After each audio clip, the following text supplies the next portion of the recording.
ज़रा सोचिए, एक शख्स को 10 साल से ज़्यादा डायबिटीज़ है।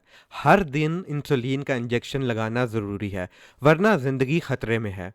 फिर एक दिन डॉक्टर्स एक छोटा सा प्रोसीजर करते हैं। सिर्फ 2 महीने बाद उसे इंसुलिन की ज़रूरत नहीं पड़ती। कम नहीं हुई, इंसुलिन बंद हो गई है। ये वाकई ही चाइना में हुआ है और साइंटिस्ट कहते हैं कि ये शायद डायबिटीज़ के इलाज की तरफ एक पहला बड़ा कदम है। चलिए इसे सिंपल तरीके से समझते हैं। सबसे पहले डायबिटीज़ होती क्या है?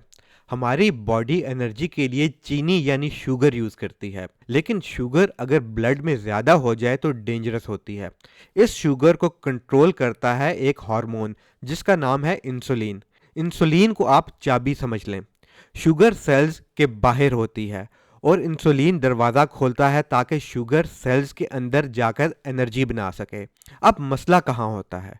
टाइप 1 डायबिटीज में बॉडी गलती से अपने ही पैंक्रियास पर हमला कर देती है। पैंक्रियास वो सेल जो इंसुलिन बनाते हैं खत्म हो जाते हैं। रिजल्ट, इंसुलिन नहीं बनती, ब्लड शुगर में रह जाती है।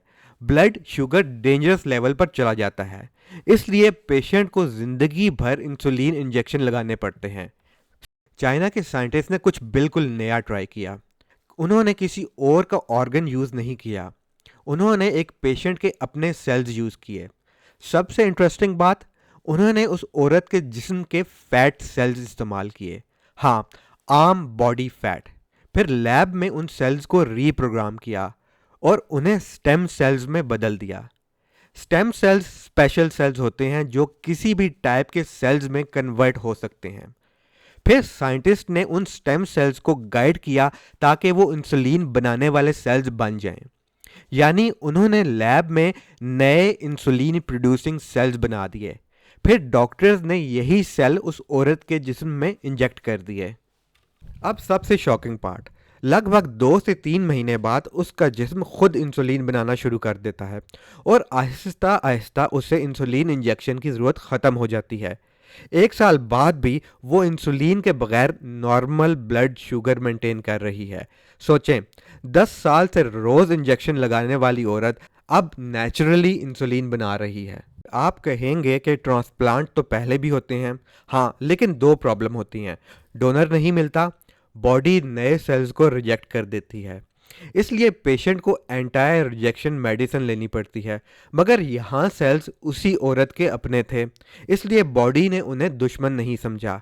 ये बिल्कुल ऐसा ही है जैसे अपने घर की रिपेयर अपनी ही ईंटों से करना। लेकिन एक ज़रूरी बात, ये अभी फाइनल क्योर नहीं है। अभी ये सिर्फ एक पेशेंट पर हुआ है और ज़्यादा ट्रायल्स और रिसर्च की ज़रूरत है। इसलिए कोई भी अपनी मेडिसिन बंद ना करे। मगर पहली बार डॉक्टर्स ने सिर्फ डायबिटीज़ कंट्रोल नहीं की, बल्कि बॉडी को रिपेयर करने की कोशिश की है। और ये अप्रोच बिल्कुल नई डायरेक्शन दिखाती है। 100 साल से डायबिटीज़ का ट्रीटमेंट सिर्फ मैनेज करना था, इंसुलिन, डाइट और मॉनिटरिंग। मगर अब रिसर्च ये कह रही है शायद फ्यूचर में हम इस डिजीज़ को मैनेज नहीं बल्कि रिवर्स कर सकें। अगर ये रिसर्च सक्सेसफुल होती है तो ये हमारी ज़िंदगी का सबसे बड़ा मेडिकल ब्रेक थ्रू हो सकता है और शायद हम टाइप 1 डायबिटीज़ का एंड देख रहे हैं।